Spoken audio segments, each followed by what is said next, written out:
रूत अध्याय 1। जिन दिनों में न्यायी लोग न्याय करते थे उन दिनों में देश में अकाल पड़ा। तब यहूदा के बेथलहेम का एक पुरुष अपनी स्त्री और दोनों पुत्रों को संग लेकर मोआब के देश में परदेशी होकर रहने के लिए चला। उस पुरुष का नाम एलीमेलेक और उसकी पत्नी का नाम नाओमी और उसके दोनों बेटे के नाम महलोन और किल्योन थे। ये एफ्राती अर्थात यहूदा के बेथलहेम के रहने वाले थे और मोआब के देश में आकर वहां रहे। और नाओमी का पति एलीमेलेक मर गया और नाओमी और उसके दोनों पुत्र रह गए। और इन्होंने एक एक मोआबिन ब्याह ली। एक स्त्री का नाम तो ओर्पा था और दूसरी का नाम रूत था। फिर वे वहां कोई 10 वर्ष रहे। जब महलोन और किल्योन दोनों मर गए तब नाओमी अपने दोनों पुत्रों और पति से रहित हो गई। तब वह मोआब के देश में यह सुनकर कि यहोवा ने अपनी प्रजा के लोगों की सुधि लेके उन्हें भोजन वस्तु दी है, उस देश से अपने दोनों बहुओं समेत लौट जाने को चली। तब वह अपनी दोनों बहुओं समेत उस स्थान से जहां रहती थी निकली और वे यहूदा देश को लौट जाने का मार्ग ले लिया। तब नाओमी ने अपनी दोनों बहुओं से कहा, तुम अपने अपने मैके लौट जाओ और जैसे तुमने उनसे जो मर गए हैं और मुझसे भी प्रीति की है वैसे ही यहोवा तुम्हारे ऊपर कृपा करे। यहोवा ऐसा करे कि तुम फिर पति करके उनके घरों में विश्राम पाओ। तब उसने उनको चूमना और वे चिल्ला चिल्लाकर रोने लगी और उससे कहा, निश्चय हम तेरे संग तेरे लोगों के पास चलेंगे। नाओमी ने कहा, हे मेरी बेटियों, लौट जाओ। तुम क्यों मेरे संग चलो? क्या मेरी कोख में और पुत्र है जो तुम्हारे पति हो? हे मेरी बेटियां, लौटकर चली जाओ, क्योंकि मैं पति करने को बूढ़ी हूं। और चाहे मैं कहती भी कि मुझे आशा है और आज की रात मेरे पति होता भी और मेरे पुत्र भी होते तो भी क्या तुम उनके सयाने होने तक आशा लगाए ठहरी रहती और उनके निमित्त पति करने से रुकी रहती? हे मेरे बेटियों, ऐसा न हो, क्योंकि मेरा दुख तुम्हारे दुख से बहुत बढ़कर है। देखो, यहोवा का हाथ मेरे विरुद्ध उठा है। तब वे फिर से उठी और ओर्पा ने तो अपनी सास को चूमा, परंतु रूत उससे अलग न हुई। तब उसने कहा, देख, तेरी जेठानी तो अपने लोगों को और अपने देवताओं के पास लौट गई है, इसलिए तू अपनी जेठानी के पीछे लौट जा। रूत बोली, तू मुझसे यह विनती न कर कि मुझे त्याग व छोड़कर लौट जा, क्योंकि जिधर तू जाए उधर मैं भी जाऊंगी, जहां तू टिके वहां मैं भी टिकूंगी। तेरे लोग मेरे लोग होंगे और तेरा परमेश्वर मेरा परमेश्वर होगा। जहां तू मरेगी वहां मैं भी मरूंगी और वही मुझे मिट्टी दी जाएगी। यदि मृत्यु छोड़ और किसी कारण मैं तुझसे अलग हो जाऊं तो यहोवा मुझसे वैसा ही वरन उससे भी अधिक करे। जब उसने यह देखा कि वह मेरे संग चलने को स्थिर है, तब उसने उससे और बात न कही। सो वे दोनों चल निकली और बेथलहेम को पहुंची। और उनके बेथलहेम में पहुंचने पर कुल नगर में उनके कारण धूम मची और स्त्रियां कहने लगी, क्या यह नाओमी है? उसने उससे कहा, मुझे नाओमी न कहो, मुझे मारा कहो, क्योंकि सर्वशक्तिमान ने मुझको बड़ा दुख दिया है। मैं भरी पूरी चली गई थी, परंतु यहोवा ने मुझे छूछी करके लौटाया है। सो जबकि यहोवा ही ने मेरे विरुद्ध साक्षी दी और सर्वशक्तिमान ने मुझे दुख दिया है, फिर तुम मुझे क्यों नाओमी कहती हो? इस प्रकार नाओमी अपनी मोआबिन बहू रूत के साथ लौटी, जो मोआब देश से आई थी, और वे जो कटने के आरंभ के समय बेथलहेम में पहुंची। रूत अध्याय 2। रूत अध्याय 2। नाओमी के पति एलीमेलेक के कुल में उसका एक बड़ा धनी कुटुंब था जिसका नाम बोआज था। और मोआबिन रूत ने नाओमी से कहा, मुझे किसी खेत में जाने दे कि जो मुझ पर अनुग्रह की दृष्टि करे, उसके पीछे पीछे मैं सिला बिनती जाऊं। उसने कहा, चली जा बेटी। सो वह जाकर एक खेत में लवने वालों के पीछे बीनने लगी। और जिस खेत में वह संयोग से गई थी वह एलीमेलेक के कुटुंबी बोआज का था। और बोआज बेथलेहम से आकर लवने वालों से कहने लगा, यहोवा तुम्हारे संग रहे। और वे उससे बोले, यहोवा तुझे आशीष दे। तब बोआज ने अपने उस सेवक से जो लवने वालों के ऊपर ठहराया गया था पूछा, वह किसकी कन्या है? जो सेवक लवने वालों के ऊपर ठहराया गया था उसने उत्तर दिया, वह मोआबिन कन्या है जो नाओमी के संग मोआब देश से लौट आई है। उसने कहा था, मुझे लवने वालों के पीछे पीछे पुलों के बीच बिनने और बाले बटोरने दे। तो वह आई और भोर से अब तक वह यही है, केवल थोड़ी देर तक घर में रही थी। तब बोआज ने रूत से कहा, हे मेरे बेटी, क्या तू सुनती है? किसी दूसरे खेत में बिनने को न जाना, मेरी ही दासियों के संग यही रहना। जिस खेत को वे लवती हो उसी पर तेरा ध्यान बंधा रहे और उन्हीं के पीछे पीछे चला जाना।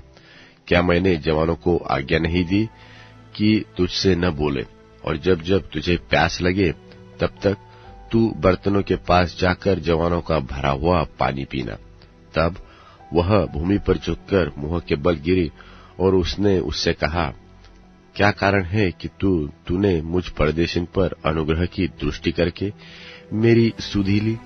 बोआज ने उससे उत्तर दिया, जो तूने पति मरने के पीछे अपनी सास से किया है, और तू किस रीति अपने माता पिता और जन्मभूमि को छोड़कर ऐसे लोगों में आई है जिनको पहले तू न जानती थी, यह सब मुझे विस्तार के साथ बताया गया है। यहोवा तेरी करनी का फल दे, और इस्राएल का परमेश्वर यहोवा जिसके पंखों तले तू शरण लेने आई है तुझे पूरा बदला दे। उसने कहा, हे मेरे प्रभु, तेरे अनुग्रह की दृष्टि मुझ पर बनी रहे, क्योंकि यद्यपि मैं तेरी दासियों में से किसी के भी बराबर नहीं हूं, तो भी तूने अपनी दासी के मन में बैठने वाली बातें कहकर मुझे शांति दी है। फिर खाने के समय बोआज ने उससे कहा, यही आकर रोटी खा और अपना कौर सिरके में बोर। तो वह लवने वालों के पास बैठ गई और उसने उसको भूनी हुई बालें दी और वह खाकर तृप्त हुई, वरन कुछ बचा भी रखा। जब वह बीनने को उठी तब बोआज ने अपने जवानों को आज्ञा दी कि उसको पोलों के बीच बीच में भी बीनने दो और दोष मत लगाओ, वरन मुट्ठी भर जाने पर कुछ कुछ निकालकर गिरा भी दिया करो, और उसके बीनने के लिए छोड़ दो और उसे घुड़को मत। सो वह सांझ तक खेत में बीनती रही। तब जो कुछ बीन चुकी उसे फटका और वह कोई एपा भर जौ निकला। तब वह उसे उठाकर नगर में गई और उसकी सास ने उसका बना हुआ देखा। जो कुछ उसने तृप्त होकर बचाया था उसको उसने निकालकर अपनी सास को दे दिया। उसकी सास ने उससे पूछा, आज तू कहाँ बीनती और कहाँ काम करती थी? धन्य वह हो जिसने तेरी सुधि ली है। तब उसने अपनी सास को बता दिया कि मैंने किसके पास काम किया और कहा कि जिस पुरुष के पास मैं आज काम किया उसका नाम बोआज है। नाओमी ने अपने बहू से कहा, वह यहोवा की ओर से आशीष पाए, क्योंकि उसने न तो जीवित पर से और न मरे हुए पर से अपनी करुणा हटाई।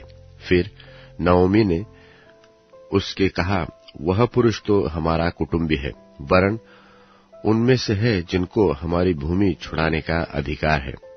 फिर रूत मोआबिन बोली, उसने मुझसे यह भी कहा कि जब तक मेरे सेवक मेरी सारी कटनी पूरी न करे तब तक उन्हीं के संग संग चली रहना। नाओमी ने अपनी बहू रूत से कहा, मेरी बेटी, यह अच्छा भी है कि तू उसकी दासियों के संग संग जाया करे और वे तुझसे दूसरे खेत में न मिले। इसलिए रूत जौ और गेहूं दोनों की कटनी के अंत तक बीनने के लिए बोआज की दासियों के साथ साथ लगी रही और अपनी सास के यहाँ रहती रही। रूत अध्याय 3। रूत अध्याय 3। उसकी सास नाओमी ने उससे कहा, हे मेरे बेटी, क्या मैं तेरे लिए ठाव न ढूंढूं कि तेरा भला हो? अब जिसकी दासियों के पास तू ही थी, क्या वह बोआज हमारा कुटुंबी नहीं है? वह तो आज रात को खलिहान में जौ फटकेगा। तू स्नान कर, तेल लगा, वस्त्र पहनकर खलिहान को जा। परंतु जब तक वह पुरुष खा पी न चुके, तब तक अपने को उस पर प्रकट न करना, और जब वह लेट जाए तब तू उसके लेटने के स्थान को देख लेना। फिर भीतर जा, उसके पांव उघार के लेट जाना, तब वही तुझे बताएगा कि तुझे क्या करना चाहिए। उसने उससे कहा, जो कुछ तू कहती है वह सब मैं करूंगी। तब वह खलिहान को गई और अपनी सास की आज्ञा के अनुसार ही सब कुछ किया। जब बोआज खा पी चुका और उसका मन आनंदित हुआ, तब जाकर राशि के एक सिरे पर लेट गया। तब वह चुपचाप गई और उसके पांव उघार के लेट गई। आधी रात को वह पुरुष चौंक पड़ा और आगे की ओर झुककर क्या पाया कि मेरे पांव के पास कोई स्त्री लौट लेटी है। उसने पूछा, तू कौन है? तब वह बोली, मैं तो तेरी दासी रूत हूं। तू अपनी दासी को अपनी चद्दर उड़ा दे, क्योंकि तू हमारी भूमि छुड़ाने वाला कुटुंबी है। उसने कहा, हे बेटी, यहोवा की ओर से तुझ पर आशीष हो, क्योंकि तूने अपनी पिछली प्रीति पहली से अधिक दिखाई, क्योंकि तू क्या धनी क्या कंगाल किसी जवान के पीछे नहीं लगी। इसलिए अब हे मेरी बेटी, मत डर। जो कुछ तू कहेगी मैं तुझसे करूंगा, क्योंकि मेरे नगर के सब लोग जानते हैं कि तू भली स्त्री है, और सच तो है कि मैं छुड़ाने वाला कुटुंबी हूं। तो भी एक और है जिसे मुझसे पहले ही छुड़ाने का अधिकार है। सो रात भर ठहरी रह, और सवेरे यदि वह तेरे लिए छुड़ाने वाले का काम करना चाहे तो अच्छा, वही ऐसा करे। परंतु यदि वह तेरे लिए छुड़ाने वाले का काम करने को प्रसन्न न हो, तो यहोवा के जीवन की शपथ, मैं ही वह काम करूंगा। भोर तक लेटी रहे। तब वह उसके पांव के पास भोर तक लेटी रही, और उससे पहले कि कोई दूसरे को चिन्ह सके वह उठी और बोआज से कहा, कोई जानने न पाए कि खलिहान में कोई स्त्री आई थी। तब बोआज ने कहा, जो चद्दर तू ओढ़े है उसे फैलाकर थाम ले। और जब उसने उसे थामा, तब उसने 6 नपुए जौ नापकर उसको उठा दिया।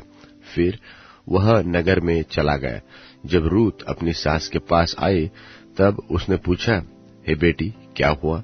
तब जो कुछ उस पुरुष ने उससे किया था वह सब उसने उसे सुनाया।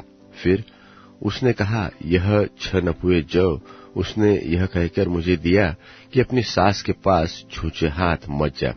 उसने कहा, हे मेरी बेटी, जब तक तू आने की इस बात का कैसा फल निकलेगा, तब तक चुपचाप बैठी रहे, क्योंकि आज उस पुरुष को यह काम बिना निपटाए चैन न पड़ेगा। रूत अध्याय 4। रूत अध्याय 4। तब बोआज फाटक के पास जाकर बैठ गया, और जिस छुड़ाने वाले कुटुंबी की चर्चा बोआज ने की थी वह भी आ गया। तब बोआज ने कहा, हे फुलाने, इधर आकर यही बैठ जा। तो वह उधर जाकर बैठ गया।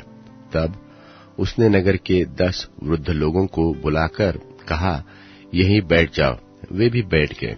तब वह उस छुड़ाने वाले कुटुंबी से कहने लगा, नाओमी जो मोआब देश से लौट आई है, वह हमारे भाई एलीमलेक की एक टुकड़ा भूमि बेचना चाहती है। इसलिए मैंने सोचा कि यह बात तुझको जताकर कहूंगा कि तू उसको इन बैठे हुओं के सामने और लोगों के इन वृद्ध लोगों के सामने मोल ले, और यदि तू उसको छुड़ाना चाहे तो छुड़ा, और यदि तू छुड़ाना न चाहे तो मुझे ऐसा ही बता दे कि मैं समझ लूं, क्योंकि मुझे छोड़ उसके छुड़ाने का अधिकार और किसी को नहीं है, और तेरे बाद मैं हूं। उसने कहा, मैं उसे छुड़ाऊंगा। फिर बोआज ने कहा, जब तू उस भूमि को नाओमी के हाथ से मोल ले, तब उसे रूत मोआबिन के हाथ से भी, जो मरे हुए की स्त्री है, इस मनसा से मोल लेना पड़ेगा कि मरे हुए का नाम उसके भाग में स्थिर कर दे। उस छुड़ाने वाले कुटुंबी ने कहा, मैं उसको छुड़ा नहीं सकता, ऐसा न हो कि मेरा निज भाग बिगड़ जाए, इसलिए मेरा छुड़ाने का अधिकार तू ले ले, क्योंकि मुझसे वह छुड़ाया नहीं जाता। अगले समय में इस्राएल में छुड़ाने और बदलने के विषय में सब पक्का करने के लिए यह व्यवहार था कि मनुष्य अपनी जूती उतार के दूसरे को देता था। इस्राएल में गवाही इसी रीति होती थी। इसलिए उस छुड़ाने वाले कुटुंबी ने बोआज से यह कहकर कि तू उसे मोल ले, अपनी जूती उतारी। तब बोआज ने वृद्ध लोगों और सब लोगों से कहा, तुम आज इस बात के साक्षी हो कि जो कुछ एलीमलेक का और जो कुछ किल्योन और महलोन का था, वह सब मैं नाओमी के हाथ से मोल लेता हूं। फिर महलोन की स्त्री रूत मोआबिन को भी मैं अपनी पत्नी करने के लिए इस मनसा से मोल लेता हूं कि मरे हुए का नाम उसके निज भाग पर स्थिर करूं। कहीं ऐसा न हो कि मरे हुए का नाम उसके भाइयों में से और उसके स्थान के फाटक से मिट जाए। तुम लोग आज साक्षी ठहरो। तब फाटक से पास जितने जो लोग थे, उन्होंने और वृद्ध लोगों ने कहा, हम साक्षी है। यह जो स्त्री तेरे घर में आती है, उसको यहोवा इस्राएल के घराने की दो उपजने वाली राहेल और लेया के समान करे, और तू एप्राता में वीरता करे, और बैतलहम में तेरा नाम हो, और जो संतान यहोवा इस जवान स्त्री के द्वारा तुझे दे, उसके कारण से तेरा घराना पेरेस का सा हो जाए। और तामार से यहूदा के द्वारा उत्पन्न हुआ। तब बोअज ने रूत को ब्याह लिया और वह उसकी पत्नी हो गई। और जब वह उसके पास गया, तब यहोवा की दया से उसको गर्भ रहा और उसके एक बेटा उत्पन्न हुआ। तब स्त्रियों ने नाओमी से कहा, यहोवा धन्य है कि जिसने तुझे आज छुड़ाने वाले कुटुंबी के बिना नहीं छोड़ा। इस्राएल में इसका बड़ा काम हो और बड़ा नाम हो, और यह तेरे जी में जी ले आने वाला और तेरे बुढ़ापे में पालने वाला हो, क्योंकि तेरी बहू जो तुझसे प्रेम रखती और 7 बेटों से भी तेरे लिए श्रेष्ठ है, उसी का यह बेटा है। फिर नाओमी उस बच्चे को अपनी गोद में रखकर उसकी धाई का काम करने लगी। और उसकी पड़ोसिनों ने यह कहकर कि नाओमी के एक बेटा उत्पन्न हुआ है, लड़के का नाम ओबेद रखा। ईशै का पिता और दाऊद का दादा वही हुआ। पेरेस की यह वंशावली है, अर्थात पेरेस से हेस्रोन और हेस्रोन से राम और राम से अम्मीनादाब और अम्मीनादाब से नहशोन और नहशोन से सल्योम और सल्योम से बोआज और बोआज से ओबेद और ओबेद से ईशै और ईशै से दाऊद उत्पन्न हुआ।